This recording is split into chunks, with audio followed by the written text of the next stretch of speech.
हमारे हेमंत वर्मा हमारे साथ जुड़ गए हैं। वहां पूर्व मंत्री विजय सिंह राठौर जी की कोरोना काल के दौरान जो निधन हो गया था, वहां इसलिए चुनाव होने जा रहे हैं। हेमंत, मेरी आवाज आ रही?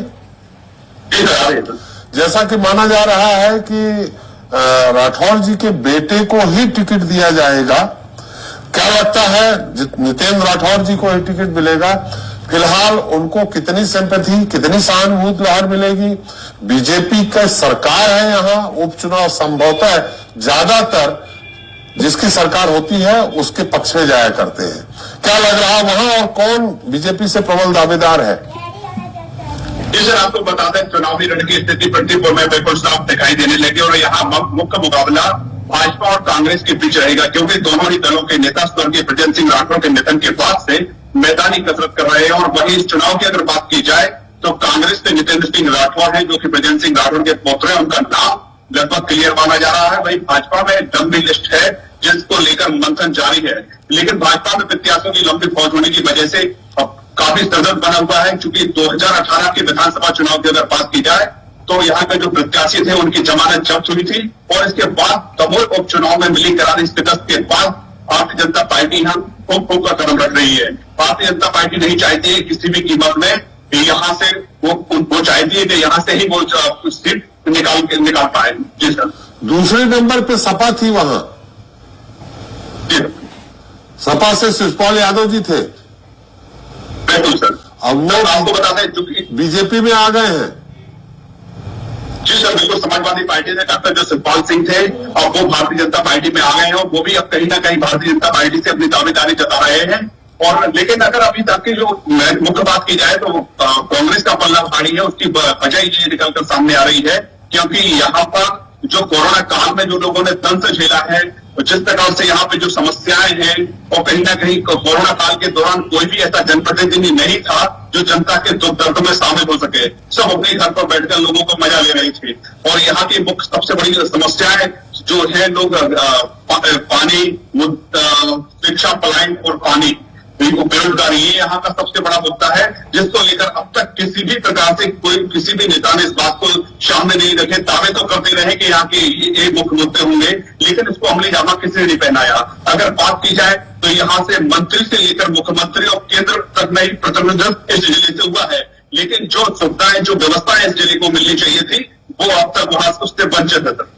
तो ये तो जो आप बोल रहे हैं हेमंत जी, ये तो अगेंस्ट में राठौर जी के अगेंस्ट जाएगा, क्योंकि 13 से 18 को छोड़ दे तो बाकी वही विधायक रहे हैं लगातार लंबे समय से। निर्दलीय भी जीते हैं 2 बार, कांग्रेस से भी जीते हैं, तो ये तो उनके खिलाफ जाएगा जो आप मुद्दे बता रहे हैं। बिल्कुल सही बात है सर, लेकिन चूंकि जहां तक ब्रजेंद्र सिंह राठौर की बात की जाए तो उन्होंने जनता के दिलों पर राज किया, वो भी इन मुद्दों को लेकर लड़ाई लड़ते रहे हैं। और उनका दावा है कि 13 करोड़ रुपए की लागत से जल योजना की सौगात कमलनाथ के द्वारा यहाँ पे दी गई थी, वो उनके लिए बड़ी मिसाल बनी थी। और जो 15 महीने की कांग्रेस शासनकाल की जो सरकार थी, उसमें भी उनके द्वारा जो विकास कार्य किए गए थे, वो जनता के कहीं ना कहीं उस बीच में वो उन मुद्दों को लेकर जनता के बीच में वो जा रहे हैं, और इसी बात को वो दावा कर रहे हैं कि उनके जो पूर्व के जो काम रह गए हैं उनको वो पूरा कराएंगे। लेकिन भारतीय जनता पार्टी के द्वारा अब तक किसी प्रकार के कोई मुद्दे नहीं है। सिर्फ भारतीय जनता पार्टी की जो योजनाएं हैं उनके दम पर भाजपा जनता के बीच में जा रही है। हालांकि भारतीय जनता पार्टी ने भी अपनी मिसाल बिछाना चालू कर दी है, यहाँ पर आधा दर्जन मंत्रियों को यहाँ पे तैनात किया है। साइनी जी, आपको कोई सवाल? हमारे साथ वरिष्ठ पत्रकार के साइनी जी हैं, आप सवाल करना चाह रही हैं? आपने राठौर जी को बोला उनको सिंपैथी वेव की वजह से फायदा मिलेगा वहां पे? बिल्कुल, आपको बताते हैं यहाँ पे सहानुभूति वोट उनके लिए काफी अच्छा दिखाई दे रहा है। लोगों में उनका जो वजन था उसकी वजह भी यही थी कि काफी मिलनसार, साथी पूर्ण तरीके से उन्होंने अपना पूरा जीवन जिया है, और यही वजह है कि अब उनके बेटे नितेंद्र सिंह राठौर को जनता सहानुभूति दिखा रही है और अच्छा खासा उनको उसका स्वीकृति मिल रही है। और भारतीय जनता पार्टी की अगर बात की जाए तो सबसे बड़ी यहाँ पे समस्या ये होती है कि भारतीय जनता पार्टी का जो नेता होता है, चुनाव के बाद वो जनता को भूल जाता है, किसी भी प्रकार से जनता के बीच में नहीं जाता, उनके दुख दर्द में नहीं जाता है। और राठौर परिवार का यही यहाँ पे ये सबसे बड़ी खूबी रही है कि चुनाव हो या नहीं हो, जिसको कह सकते हैं कि 365 दिन वो जनता के बीच में रहते हैं और जनता के दुख दर्द में शामिल होते हैं। यही वजह है कि उनको अच्छी सहानुभूति देखने को मिल रही है। वर्तमान की अगर बात की जाए तो कहीं ना कहीं कांग्रेस का पल्ला इस समय भारी है।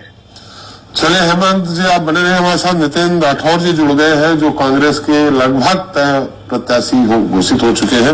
नितिन जी, एसपी त्रिपाठी बोल रहा हूँ, स्वराज एक्सप्रेस न्यूज चैनल से। आपका बहुत बहुत स्वागत है। आपको मेरी आवाज आ रही?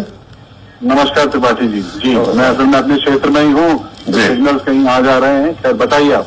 लगभग आपका नाम तय हो चुका है, इसलिए पहले अग्रिम बधाई आपको दे रहा हूं। हालांकि औपचारिक घोषणा होनी बाकी है।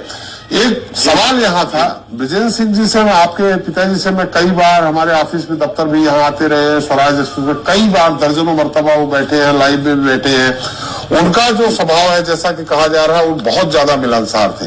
लेकिन आपको कहा जा रहा है थोड़ा अंतर्मुखी स्वभाव के हैं, आप कम मिलते हैं। इसका अंतर पड़ेगा क्या? नहीं, अब ये पता नहीं है कहाँ से स्वभाव की जानकारी आपको लगी है जी। मैं तो सबसे लगभग जब से होश संभाला है तब से लोगों से मिल रहा हूँ और अभी भी मिल रहा हूँ, और इस वक्त भी मैं अपने क्षेत्र में ही हूँ और लगातार अपने क्षेत्र में समय दे रहा हूँ, लोगों से मिल रहा हूँ। तो अब ये जानकारी मैं नहीं कह सकता आपको कहाँ से। मैं आपके नेचर को, आपके स्वभाव को ये नहीं कह रहा हूँ कि आप थोड़ा सा एरोगेंट है, आप ये कह रहा हूँ कि अंतर्मुखी स्वभाव के हैं, मिलते हैं आप। वो जिस तरह से घुल मिल जाते थे चंद मिनटों में ही, उसमें थोड़ा अंतर है, ये मैं सवाल कर रहा हूँ आपसे। देखिए, उनका अनुभव 40 वर्षों का था, मेरी अभी शुरुआत है, लेकिन जितना मेरा प्रयास हो सकता है उतना मैं घुल मिल रहा हूँ और क्षेत्र के लोगों से आप जानकारी ले सकते हैं कि मुझे ऐसा नहीं लगा कि ऐसा कहीं से मेरे पास बात आई, लगाकर कहीं एक बात है तो उसको और सुधार करूंगा और मिलनसार बनने का प्रयास करूंगा। जी, हमारे साथ आकाश अग्रवाल जी भी हैं, भाजपा के जो दावेदार हैं। लेकिन नितिन जी, सामान्य तौर पे उपचुनाव सत्ता पक्ष की तरफ जाते हैं, पूरी मशीनरी रहती है, सारे मंत्री रहते हैं, सब कुछ रहता है। हालांकि विजेंद्र सिंह जी का जो अपना प्रभाव है, 2 बार निर्दलीय इतने मतों के अंतर से जीते हैं कि उनके अपना खुद का वोट बैंक है जो आपके साथ रहेगा ही। लेकिन फिर भी उपचुनाव है ये, ऐसे में आप कैसे टक्कर दे पाएंगे, कैसे लड़ेंगे?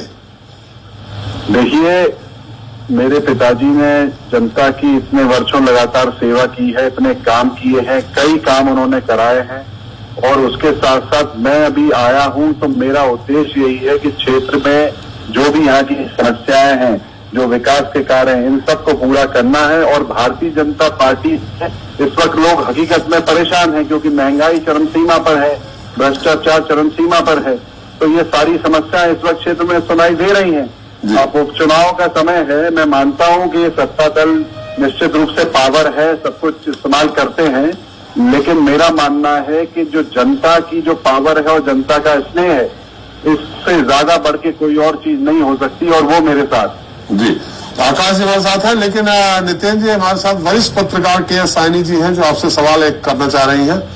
नितिन जी, आपने कहा कि वहाँ पे समस्या काफी है और आप सुलझाएंगे, लेकिन सरकार तो यहाँ पे बीजेपी की है, आप विधायक बन भी जाएंगे तो इस समस्या का आप हल कैसे करेंगे? क्योंकि जब सरकार बीजेपी की है तो वो सीधा फायदा पहुंचाने में आपको दिक्कत नहीं आएगी। देखिए, सरकार बीजेपी की है, इसका मतलब ये तो हो नहीं सकता कि विपक्ष का कोई विधायक बनेगा ही नहीं। जो विपक्ष का जनप्रतिनिधि या विधायक होता है, वो इस आवाज को ऊपर उठाता है, विधानसभा में उठाता है और अपने क्षेत्र में कार्य करता है। अगर ऐसा हो तो दूसरा कोई विधायक बने ही ना, तो ऐसा तो संभव है नहीं। आज लोग परेशान उसी सत्ता दल भारतीय जनता पार्टी से ही तो हैं, इसीलिए तो लोग चाह रहे हैं कि दूसरी पार्टी से विधायक बने। और यहाँ मेरे पिताजी चूंकि 2018 में विधायक बने थे, उन्होंने काफी काम नहीं कराए, लेकिन दुर्भाग्य से उनका स्वर्गवास हो गया। अब हम लोग मिलकर यहाँ पे काम करेंगे क्षेत्र की जनता के साथ, और यह आवाज जो पक्ष के रूप में आवाज है उसको ऊपर उठाएंगे और लड़ाई लड़ेंगे। नहीं, आप ये कहना चाहते हैं अगर विपक्ष सत्ता में अगर विपक्ष हो तो भी आप काम करके अपने जनता के क्षेत्र के काम कर सकते हो? बिल्कुल, क्यों नहीं। जनप्रतिनिधि अगर चाहे तो जनता के काम क्यों नहीं कर सकता। हम लोग पूरा प्रयास करेंगे और जो काम नहीं हो रहा होगा उसकी आवाज विधानसभा में उठाएंगे और उस काम करेंगे मिलकर। आकाश अग्रवाल जी, आकाश जी मेरी आवाज आ रही है आपको? जी जी आ रही है भाई, बताइए। आकाश जी हमारे साथ नितिन सिंह राठौर जी भी हैं, उन्होंने अपनी बात कही। सबसे बड़ा आपके सामने सवाल है, एक तो विजेंद्र सिंह जी जिस तरह से लीडर थे, आकाश जी आवाज आ रही? जी जी जी जी बोलिए भाई। मैं आपसे कह रहा हूं कि जो जिस तरह से विजेंद्र सिंह जी राठौर का जो वहां प्रभाव था, अगर 13 का चुनाव छोड़ दे तो लंबे समय से पहले निर्दलीय जीतते रहे, फिर कांग्रेस से जीतते रहे, ऐसे में उनके साथ सहानुभूति भी लहर है बहुत जबरदस्त जितेंद्र जी के साथ। आप कैसे चुनाव जीतने का दावा कर रहे हैं? मैं आपको बताना चाहूंगा कि क्योंकि भारतीय जनता पार्टी वर्तमान में अपने यहाँ सरकार में है और भारतीय जनता पार्टी ने कोरोना काल में इतना क्या काम किया है लोगों के बीच में जाके, और वर्तमान में जो भी आप देख रहे हैं कि जैसे हम लोगों ने चाहे वो आवास की बात हो, चाहे वो जिला जेल की बात हो, चाहे वो संबल योजना की बात हो जो कांग्रेस के समय में बंद कर दी गई थी, हमारे द्वारा इतनी ज्यादा योजनाएं लोगों को अंतिम छोर के व्यक्तियों को लाभ देने का काम किया गया है कि निश्चित रूप से भारतीय जनता पार्टी अच्छी तरीके से दक्षिण विधानसभा को जीतेगी। आकाश जी आपने कोरोना की बात कही है, वही सवाल उठ रहा है कि कोरोना के कारण जिस तरह से लोग परेशान हुए हैं, आपके अपने के स्थानीय नेता विधायक पूर्व मंत्री कोरोना ने ही छीन लिया। ऐसी स्थिति में आप कह रहे हैं कि कोरोना में बहुत अच्छा काम किया, जनता होगी। पेट्रोल डीजल रसोई गैस की जिस तरह आसमान छू रही है कीमतें, उससे कैसे आप जनता को समझाएंगे? मैं आपको बताना चाहूंगा कि भारतीय जनता पार्टी की सरकार ने और हमारे प्रदेश के सबसे मुखिया शिवराज सिंह चौहान जी ने कोरोना काल में जो भी आदमी के लिए, आम पब्लिक के लिए और जनता के लिए बन सकता था वो करने का प्रयास किया गया। और कोरोना ऐसा विषय था कि जिसके बारे में ना तो कोई व्यक्ति जानता था कि क्या उसका सिम्टम्स है, क्या उसके तरीके हैं, लेकिन उसके बाद ही हमारे प्रदेश के यशस्वी मुख्यमंत्री जी ने और देश के हमारे प्रधानमंत्री जी ने हमारे लिए जितना सबसे अच्छे बंदे का वो किया। आप लोगों को मालूम है कि जहां तक कोरोना में अगर किसी के जाने का विषय है तो परिवारजनों को बहुत सारे लोगों ने खोया है। ऐसा नहीं है कि केवल कांग्रेस के लोगों ने खोया है, उससे हमने भारतीय जनता पार्टी ने भी बहुत सारे लोगों को खोया है और हमने अपने परिवारजनों को भी उसमें खोया है, रिश्तेदार नातों को नातेदारों को भी खोया है। और आपको मालूम है कि हमारे यशस्वी प्रधानमंत्री जी ने अंतिम छोड़ के 9 व्यक्ति को टीका लगवाने का काम किया है निःशुल्क तरीके से, और जिसकी जागरूकता के लिए हम लोग कीमतों को कैसे, जो पेट्रोल डीजल और रसोई गैस की कीमतें जो बढ़ी हैं उसको कैसे समझाएंगे जनता को?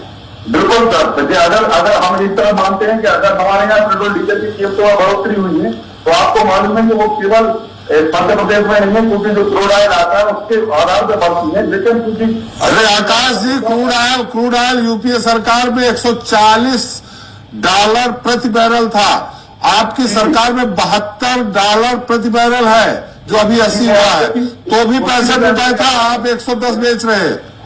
जी मैं उसी विषय पे आ रहा हूँ कि आपको मालूम होगा कि एक समय पे केवल 2 इंदिरा आवास मिलते थे किसी गाँव में। आपको मालूम होगा कि जब किसी समय पे केवल 2 इंदिरा आवास व्यक्तियों को दिए जाते थे, आज पृथ्वीपुर जैसी नगर पंचायत में 17 लोगों को आवास दिए जाने का काम किया गया है और हमारी विधानसभा में करीब 9,000 आवास दिए जाने का काम किया गया है। तो निश्चित रूप से लोगों को लाभ देने के लिए एक तरफ अगर थोड़ा सा टैक्स ले लेते हैं और हम दूसरी तरफ अगर लोगों को देते हैं तो ये महंगाई की दिशा में नहीं देखा जाए, क्योंकि ऐसा नहीं कि केवल भारतीय जनता पार्टी की सरकार ने ही उनके रेटों को बढ़ाया है। चलिए, बहुत बहुत धन्यवाद आकाश जी आपका, नितिन जी आपका हमारे साथ चर्चा में शरीक होने के लिए। दोनों लोगों को शुभकामनाएं। तो सैनी जी